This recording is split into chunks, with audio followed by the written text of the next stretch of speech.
ঘর দেখা যায়। এই ঝড়ের কবল থেকে বাঁচার জন্য মেয়েটি ওই ঘরের দরজায় কড়া নেড়ে সাহায্য চাইল।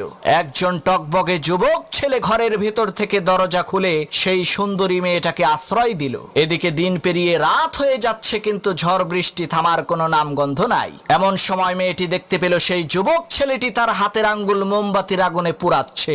এই দৃশ্য দেখে মেয়েটি প্রচন্ড পরিমাণে আশ্চর্য হয়ে বলতে লাগলো, হায় হায় সর্বনাশ, এটা কি মানুষ নাকি অন্য কিছু? পরের দিন সেই মেয়েটি বাড়িতে যেয়ে তার বাবার কাছে সব ঘটনা খুলে বলল, কাল রাতে তার সাথে কি কি হয়েছিল। তখন সেই মেয়েটির পিতা সেই ছেলেটিকে এসে জিজ্ঞেস করলো, বাবা, গতকাল রাতে মোমবাতির আগুনে তোমার হাতের আঙ্গুল পুড়িয়েছো কেন? তখন সেই ছেলেটি বলতে লাগলো, চাচা, প্রচন্ড ঝড়ের রাতে আমার এই নির্জন ঘরের মধ্যে আপনার সুন্দরী মেয়েটাকে দেখে আমার মনের মধ্যে কুপ্রবৃত্তি চলে আসলো। তখন আমি আমার হাতকে মোমবাতির আগুনে পুড়িয়ে মনকে বোঝালাম, ওরে মন, এই দুনিয়ার